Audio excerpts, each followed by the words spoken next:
안녕하세요. 저는 박영자입니다. 경기도 작은 도시에서 평생을 살아왔습니다. 남편을 일찍 잃고 혼자서 두 아이를 키워낸 평범한 주부예요.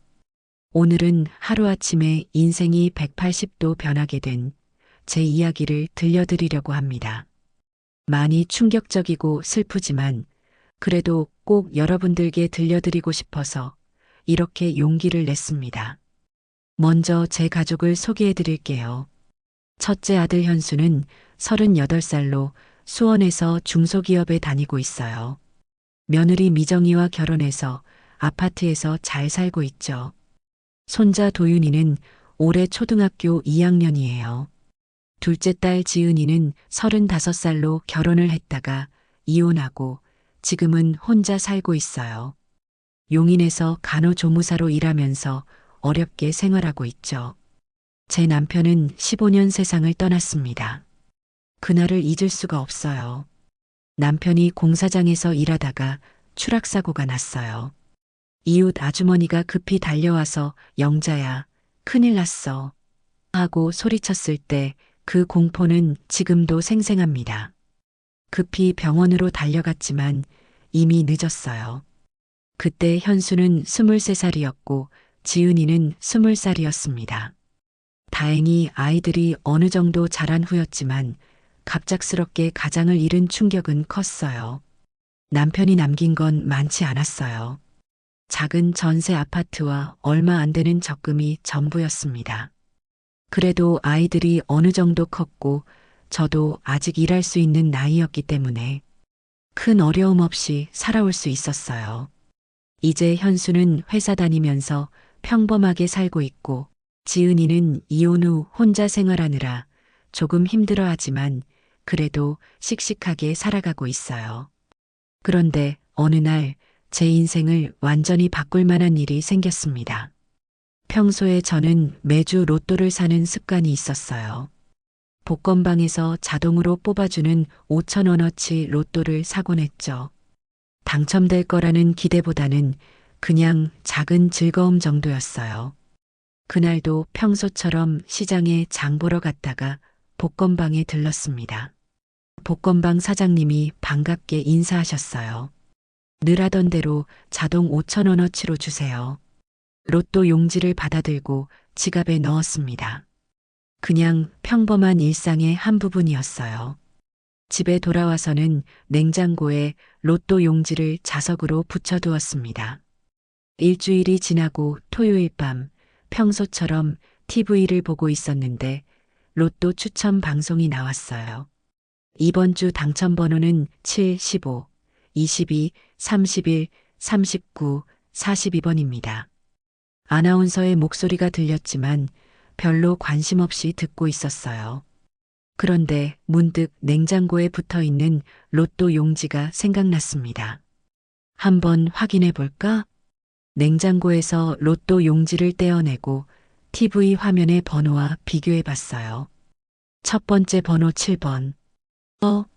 맞네. 두 번째 번호 15번. 이것도 맞아. 세 번째 번호 22번. 이것도 네 번째 번호 31번까지 맞았을 때 손이 덜덜 떨리기 시작했어요. 다섯 번째 번호 39번. 이게 뭐지? 여섯 번째 번호 42번까지 모두 일치했습니다. 저는 그 자리에 주저앉았어요. 이게 진짜야? 설마. 몇 번을 다시 확인했지만 분명히 맞았어요. 1등 당첨이었습니다. 손이 너무 떨려서 로또 용지를 제대로 잡을 수도 없었어요. 가슴이 두근두근거려서 숨쉬기도 힘들었습니다. 급히 인터넷으로 이번 주 로또 당첨금을 확인해 봤어요. 1등 당첨금은 45억 원이었습니다. 45억 원. 제가 평생 벌어도 만들 수 없는 거대한 금액이었어요. 이게 정말 현실이야? 혼자서 중얼거렸습니다. 잠시 꿈인가 싶어서 뺨을 꼬집어 봤지만 아팠어요. 정말 현실이었습니다. 그날 밤 잠을 한숨도 잘 수 없었어요. 흥분과 믿기지 않는 기쁨이 교차했습니다. 현수한테는 집도 사주고 지은이한테는 가게라도 차려주고 머릿속으로 온갖 계획을 세웠어요. 손자 도윤이 교육비도 마음껏 대줄 수 있고 제가 하고 싶었던 여행도 할 수 있겠다는 생각에 가슴이 벅찼습니다. 다음 날 월요일 저는 일찍 일어나서 당첨금 수령을 위해 복권 본사로 향했어요. 가는 길에도 계속 확인했습니다. 혹시 제가 잘못 본 건 아닐까 하는 마음에서요. 하지만 몇 번을 봐도 분명히 맞았어요. 복권 본사에 도착해서 당첨 확인을 받았을 때 직원이 축하한다며 환하게 웃어줬어요. 정말 축하드립니다. 45억 원 당첨이세요. 세금을 제외하고 실제 수령액은 약 32억 원 정도였어요. 그래도 제게는 꿈 같은 금액이었습니다. 은행 계좌에 입금되는 과정을 지켜보면서도 믿어지지 않았어요. 제 통장에 그런 큰 숫자가 찍혀 있다니요. 집에 돌아와서 첫 번째로 든 생각은 아이들에게 이 기쁜 소식을 전해야겠다는 것이었어요. 현수와 지은이 모두 깜짝 놀라며 기뻐할 모습을 상상하니 가슴이 설렜어요. 누구부터 찾아갈까 고민하다가 현수부터 가기로 했어요. 현수 가족이 좀 더 여유롭지 못한 편이라 이 소식을 들으면 더 기뻐할 것 같았어요. 도윤이 교육비 걱정도 덜 수 있을 테고요. 그날 저녁 평소보다 깔끔하게 옷을 입고 머리도 정성스럽게 빗었습니다. 가방에는 로또 용지와 당첨 확인서를 조심스럽게 넣었어요. 현수네 아파트 앞에 도착해서 초인종을 눌렀어요. 누구세요? 며느리 미정이의 목소리였습니다. 미정아, 나야. 어머니, 잠깐만요. 문이 열렸을 때 미정이의 표정을 보니 조금 불편해하는 것 같았어요. 어머니, 이 시간에 연락도 안 하고 갑자기 어쩐 일이세요? 좋은 소식이 있어서 왔어. 현수 있어? 네, 있어요. 들어오세요. 거실에 들어서니 현수가 소파에 앉아서 TV를 보고 있었어요. 도윤이는 자기 방에서 게임을 하고 있었고요. 어머니, 갑자기 연락도 없이 무슨 일이세요? 현수가 리모컨을 내려놓으며 물었어요. 응, 현수야. 정말 좋은 일이 생겨서 와봤어. 저는 가방에서 로또 용지를 꺼내려고 했는데 그때 현수가 급히 일어났어요. 어머니, 잠깐만요. 화장실 좀 다녀올게요. 현수가 화장실로 향했고 미정이도 저도 뭐 좀 치우고 올게요라며 부엌으로 갔어요. 저는 혼자 거실에 앉아서 기다리고 있었는데 부엌에서 현수와 미정이의 싸움 소리가 들렸어요. 아니, 당신이 말해. 이 시간에 찾아오지 말라고 연락 없이 이게 뭐야? 아니, 내 잘못이야?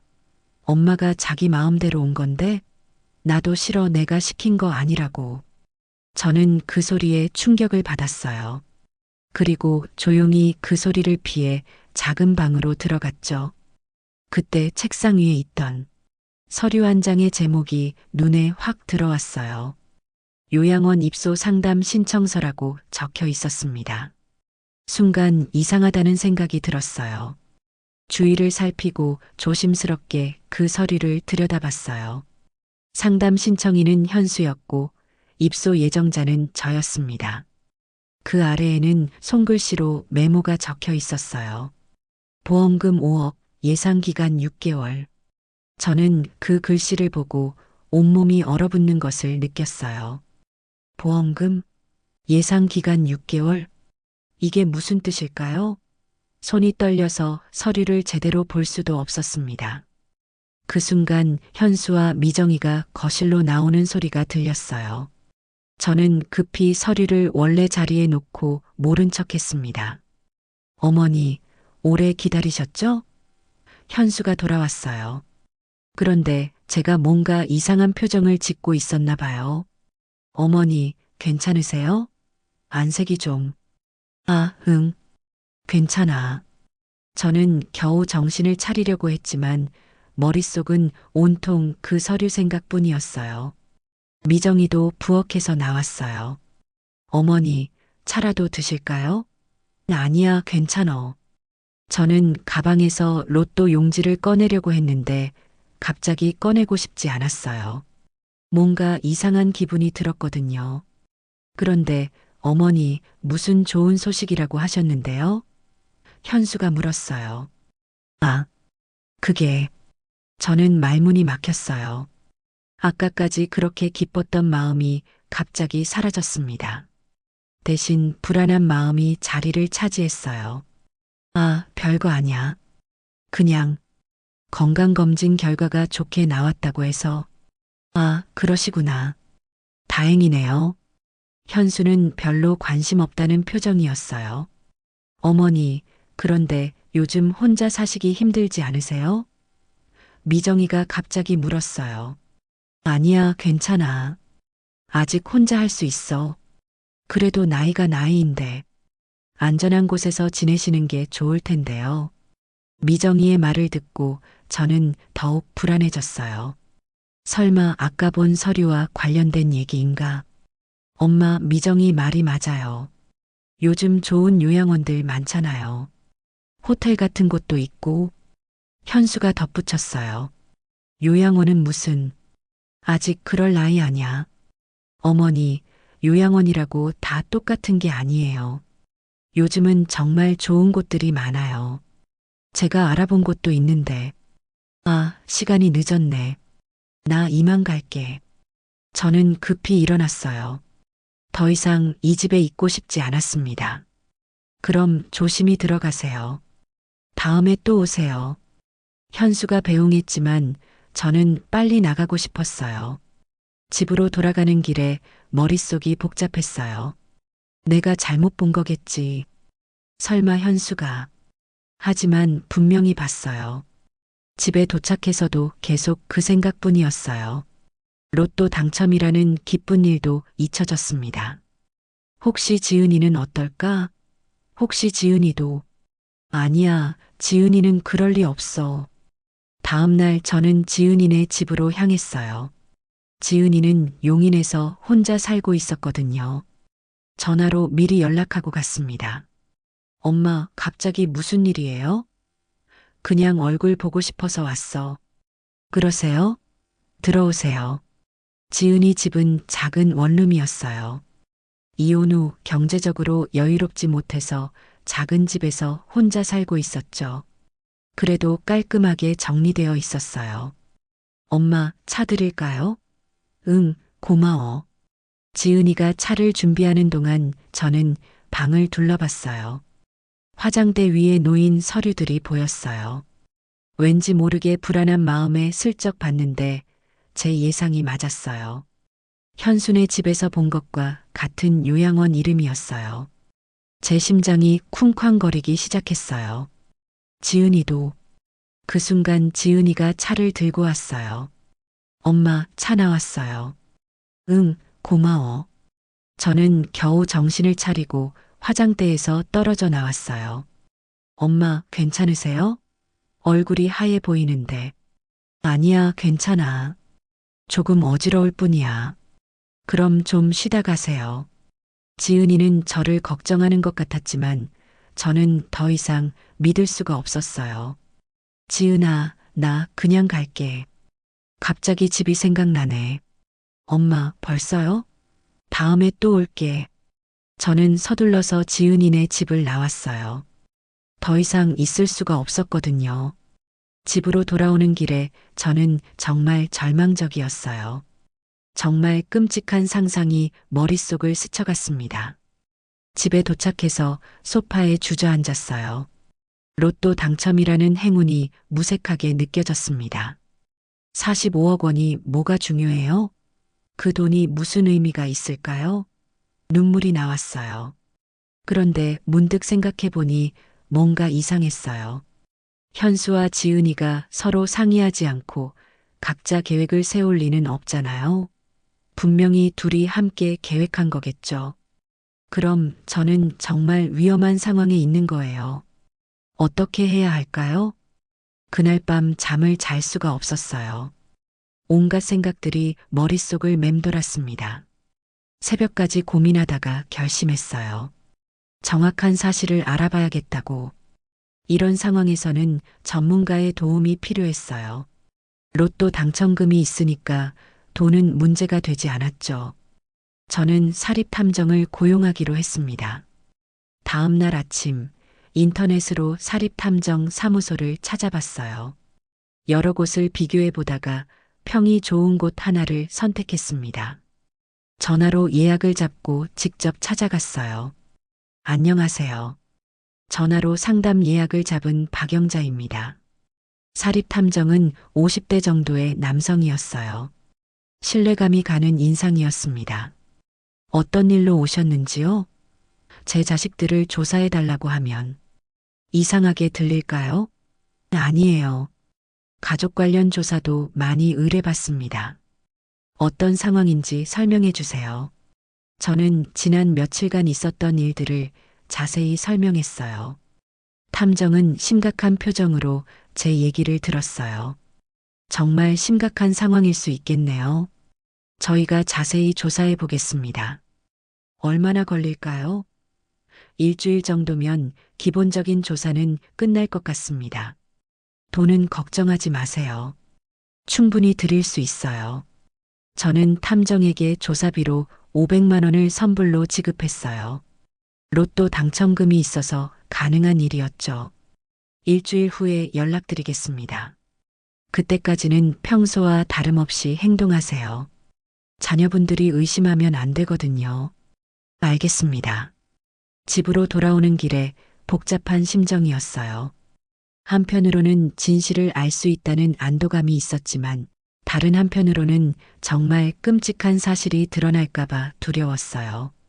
일주일 동안 저는 평소와 다름없이 지냈어요. 현수와 지은이에게 연락도 하고 평범한 일상을 유지했습니다.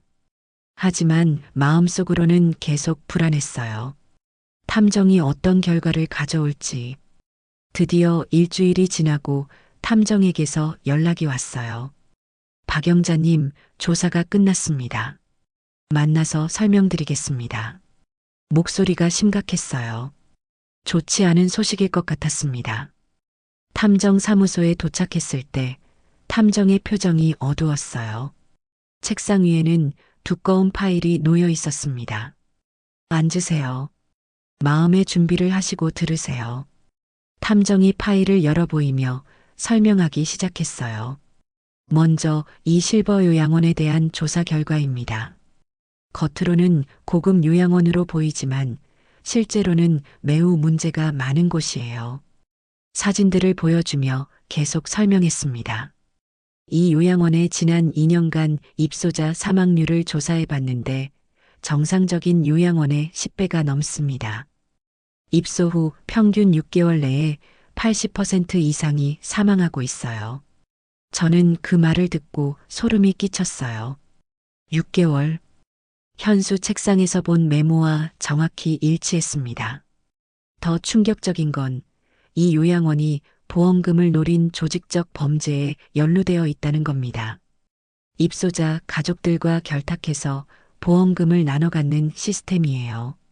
탐정이 더 많은 자료들을 보여줬어요. 입소자들은 의도적으로 관리를 소홀히 해서 빨리 사망하게 만들고 보험금이 나오면 요양원과 가족이 나눠 갖는 거죠. 저는 그 자리에서 어지러워졌어요. 그럼 제 아이들이? 네, 안타깝게도 두 분 다 이 요양원과 접촉하고 있었습니다. 여러 차례 만났고 어머님에 대한 구체적인 계획을 논의했어요. 탐정이 사진들을 보여줬어요. 현수와 지은이가 요양원 관계자와 만나는 모습들이었습니다. 어머님의 생명보험 가입 내역도 확인해 봤는데 최근에 보험금을 5억 원으로 증액하고 수익자를 두 자녀로 변경한 기록이 있어요. 제가 언제 그런 걸 했나요? 어머님이 직접 하신 게 아니라 자녀분들이 어머님 명의로 처리한 것 같습니다. 서명도 위조된 것으로 보여요. 저는 정말 충격을 받았어요. 제 자식들이 정말로 저를 죽이려고 계획하고 있었던 거예요. 그것도 돈 때문에. 어떻게 이런 일이. 눈물이 나왔습니다. 평생 사랑하고 키운 아이들이 저를 돈으로 바꾸려고 하다니. 증거는 충분히 확보했습니다. 경찰에 신고하시면 됩니다. 아니에요. 아직은 제가 직접 해결해 보고 싶어요. 혼자 하시기에는 너무 위험합니다. 상대방들이 이미 범죄 조직과 연결되어 있어요. 그래도 제 방식으로 해보고 싶어요. 탐정은 걱정스러운 표정이었지만 제 의견을 존중해줬어요. 그럼 조심하세요. 혹시 위험한 상황이 생기면 바로 연락하세요. 며칠 동안 고민했어요.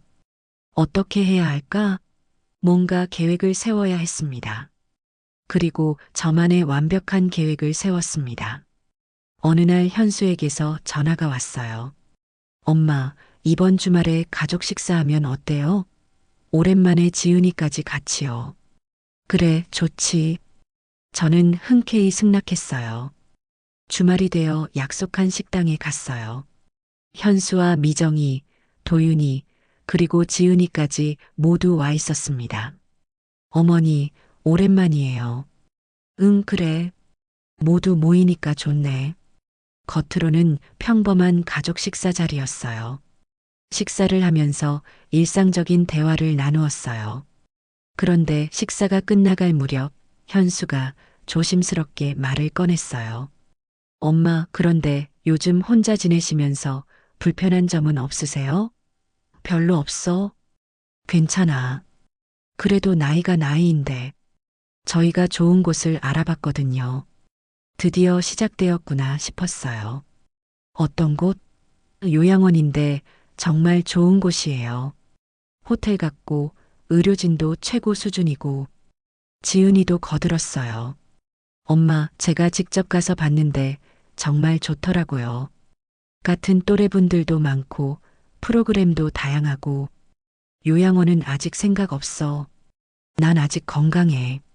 어머니, 건강할 때 미리 가시는 게 좋아요. 나중에 몸이 안 좋아지면 적응하기 힘들거든요.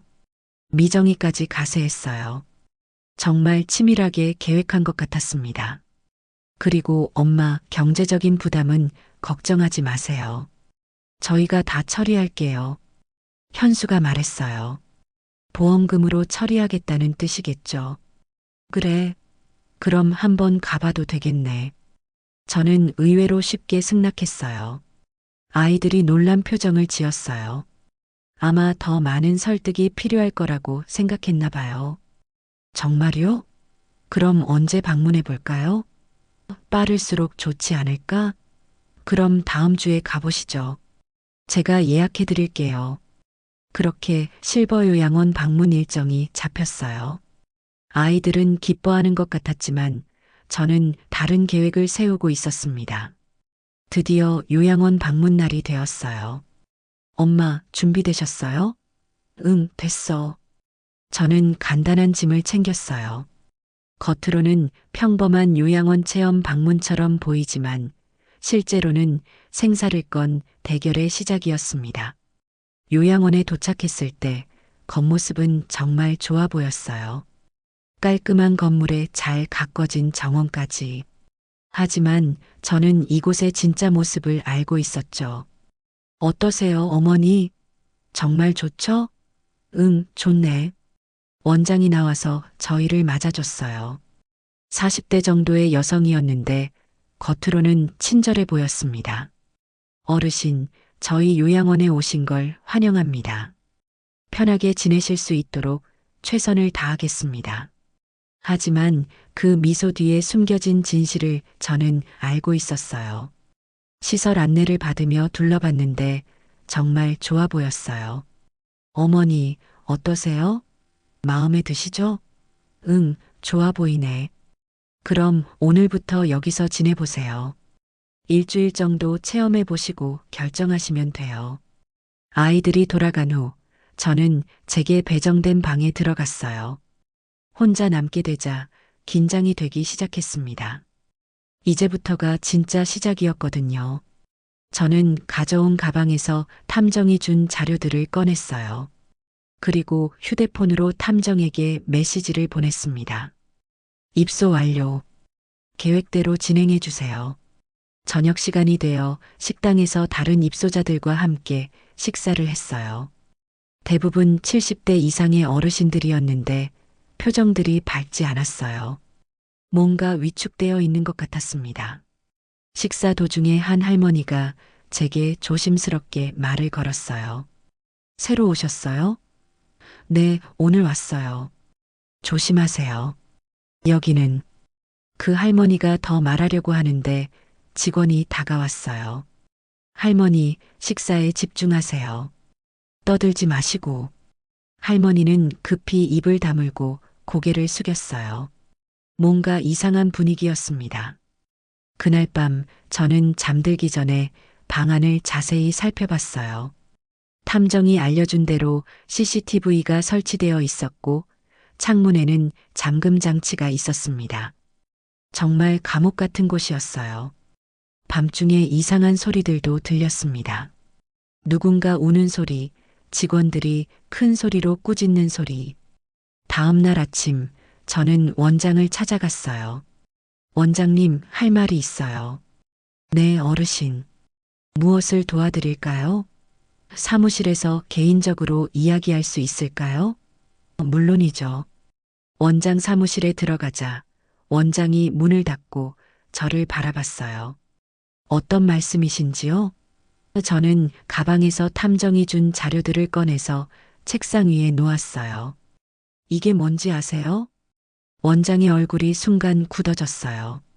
자료들을 보더니 당황하는 기색이 역력했습니다. 이건 어디서 당신들이 지금까지 무슨 짓을 했는지 다 알고 있어요.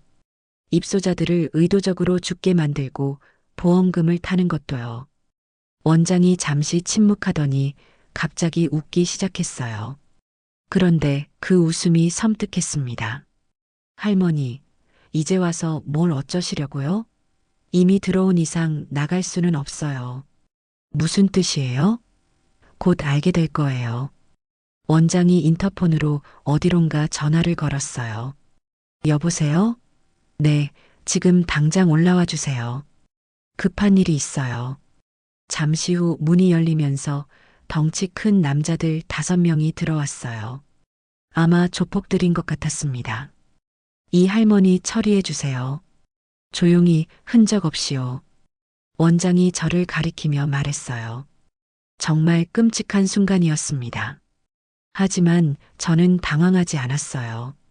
이미 준비가 되어 있었거든요. 남자들이 제게 다가오려고 하는데 제가 먼저 말했어요. 잠깐만요. 혹시 돈에 관심 있으세요? 남자들이 멈춰 섰어요. 뭔 소리야? 저는 로또에 당첨됐어요. 45억 원이요. 당신들을 고용할 수 있는 돈이 충분히 있어요. 원장이 비웃었어요. 설마 그런 거짓말을. 저는 휴대폰을 꺼내서 은행 계좌를 보여줬어요. 정말로 수십억 원이 찍혀 있는 통장 화면이었습니다. 남자들의 표정이 바뀌었어요. 남자들이 원장을 향해 돌아섰어요. 원장님, 죄송합니다. 원장이 믿을 수 없다는 표정을 지었어요. 뭐라고? 이게 무슨... 조용히 하시고 당장 자수하세요. 안 그러면 당신 가족들이 위험할 수도 있어요. 그 순간 사무실 문이 열리면서 경찰들이 들어왔어요. 탐정이 미리 연락해둔 거였습니다. 실버요양원 원장 김 씨, 살인교사 및 보험금 사기 혐의로 체포합니다. 원장은 완전히 당황해서 아무 말도 못했어요. 그리고 여기 있는 자료들이 모든 범죄의 증거입니다. 경찰이 제가 가져온 자료들을 확인했어요. 정말 대단한 증거들이네요. 이걸로 사건 해결이 될 것 같습니다. 요양원 사건이 뉴스에 나기 시작했어요. 며칠 후 현수와 지은이가 저를 찾아왔어요. 얼굴이 하얗게 질려 있었어요. 엄마, 저희 정말 몰랐어요. 그 요양원이 그런 곳인 줄 몰랐다고? 저는 탐정이 준 자료들을 두 아이 앞에 던져놨어요. 자료에는 아이들이 요양원 관계자들과 만나는 사진들, 대화 녹음 파일들이 모두 들어 있었어요. 현수와 지은이는 아무 말도 못했어요. 모든 증거가 명확했으니까요. 엄마, 죄송해요. 저희가 정말 이제 와서 미안하다고 해서 뭐가 달라져? 너희는 엄마를 죽이려고 했어. 그날 저녁 경찰이 와서 두 아이를 체포해 갔어요. 살인교사 및 보험 사기 혐의였습니다. 제가 평생 사랑했던 아이들이 수갑을 차고 끌려가는 모습을 보니 마음이 아팠지만 어쩔 수 없었어요. 재판 결과 현수는 5년, 지은이는 4년을 선고받았어요. 제가 직접 증언대에 서서 그동안의 일들을 증언했습니다. 아이들이 감옥에 간 후 저는 정말 혼자가 되었어요. 그런데 이상하게 마음이 편했습니다. 더 이상 제 목숨을 걱정하지 않아도 되고 거짓으로 가득한 관계를 유지하지 않아도 되니까요. 저는 로또 당첨금 중 일부로 새로운 요양원을 차렸어요. 사랑채 요양원이라는 이름을 지었습니다. 실버 요양원과는 정반대로 입소자분들을 가족처럼 모시는 곳이에요. 지금은 그곳에서 다른 어르신들과 함께 생활하고 있어요. 제가 원장을 맡아서 직접 관리하고 있죠. 힘들지만 보람이 있어요. 진짜 가족 같은 분위기에서 모두가 행복하게 지내고 있거든요. 저는 이제 돈의 진짜 의미를 알았어요. 돈은 사람을 변화시키는 게 아니라 그 사람의 진짜 모습을 드러내는 거예요. 제 아이들도 결국 돈 앞에서 본성이 드러났던 거죠. 로또 당첨이라는 행운이 저에게 가져다 준 건 단순한 돈이 아니었어요. 제 주변 사람들의 진짜 모습을 볼 수 있는 기회였고, 정말 의미 있는 일을 할 수 있는 능력이었습니다. 지금 저는 사랑채 요양원에서 진짜 가족들과 함께 행복하게 살고 있어요. 돈이 있다고 해서 모든 게 해결되는 건 아니에요. 하지만 올바르게 사용한다면 정말 많은 사람들을 도울 수 있죠. 저는 앞으로도 이 돈을 의미 있는 곳에 사용할 거예요. 그게 제가 받은 축복에 대한 보답이라고 생각해요. 오늘 준비한 이야기는 여기까지입니다. 이 이야기가 여러분께 어떤 교훈을 주었는지 댓글로 남겨주세요. 오늘도 많이 행복하시고 건강한 하루 보내세요. 다음에 더 좋은 이야기로 찾아뵙겠습니다.